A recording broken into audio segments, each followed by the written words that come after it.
போகிறது பயிற்சி 6.4 first some. Question பாருங்கள். 4i cap plus 3j cap minus 7k cap என்ற வெக்டரை நிலை வெக்டராக கொண்ட புள்ளி வழி செல்வதும் 2i cap minus 6j cap plus 7k cap என்ற வெக்டருக்கு இணையானதுமான நேர்கோட்டின் துணை அலகு அல்லாத வெக்டர் சமன்பாடு மற்றும் கார்ட்டீசியன் சமன்பாடு காண்க. நம்மக்கிட்ட 2 வெக்டர் கொடுத்துட்டாங்க. இது பார்த்திங்கன்னா இந்த 2 வெக்டர் துணை அலகு அல்லாத, சரி, இப்படி துணை அலகு அல்லாத வெக்டர் சமன்பாடு கேட்டிருக்காங்க. சரிங்களா? அதனோட சமன்பாடு அது இல்லாத கார்ட்டீசியன் சமன்பாடு கேட்டிருக்காங்க. ஓகேங்களா? இதுக்கான ஃபார்ம் நமக்கு தெரியும்.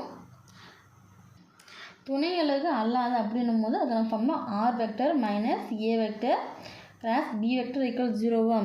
இப்போ ஒரு நிலை வெக்டரை ஏ வெக்டர்னும் இன்னொன்று பி வெக்டர்னு எடுக்க போகிறோம். சரிங்களா?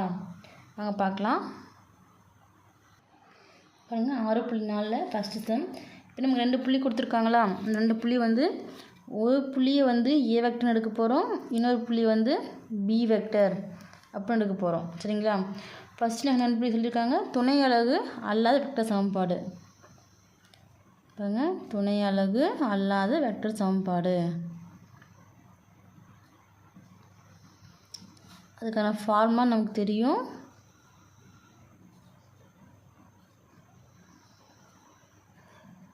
ஃபார்முலா பிளாக்ல எழுதிக்கோங்க.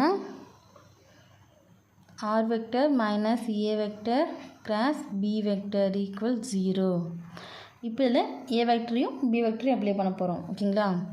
அப்போது R vector minus A vector என்னது 4i cap plus 3j cap minus 7k cap பைட் க்ளோஸ் பண்ணிடுங்க. கிராஸ் பி வெக்டர் என்னது 2i cap minus 6j cap plus 7k cap, இது பி வெக்டர் ஈக்குவல் 0.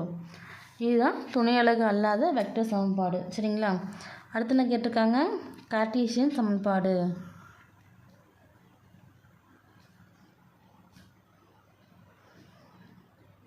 கார்ட்டீசியன் சமன்பாடுன்னும் போது இதுக்கான ஃபார்முலா நமக்கு தெரியும்.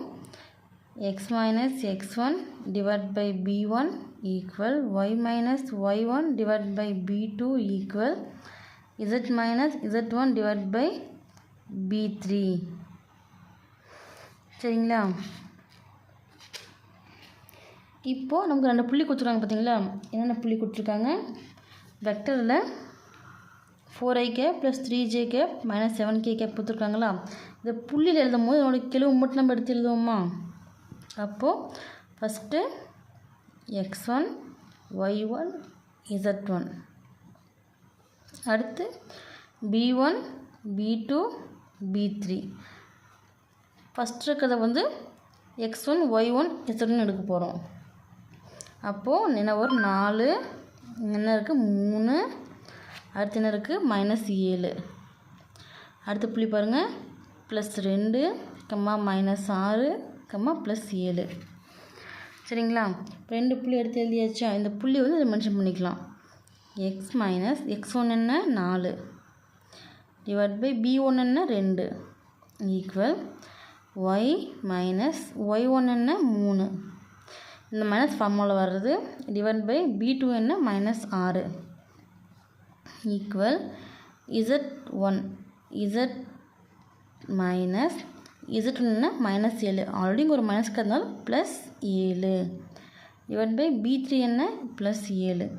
அப்போ நமக்கு தேவையான கார்ட்டீசியன் சமன்பாடு லைனில் எடுத்து எழுதிக்கோங்க. சரிங்களா?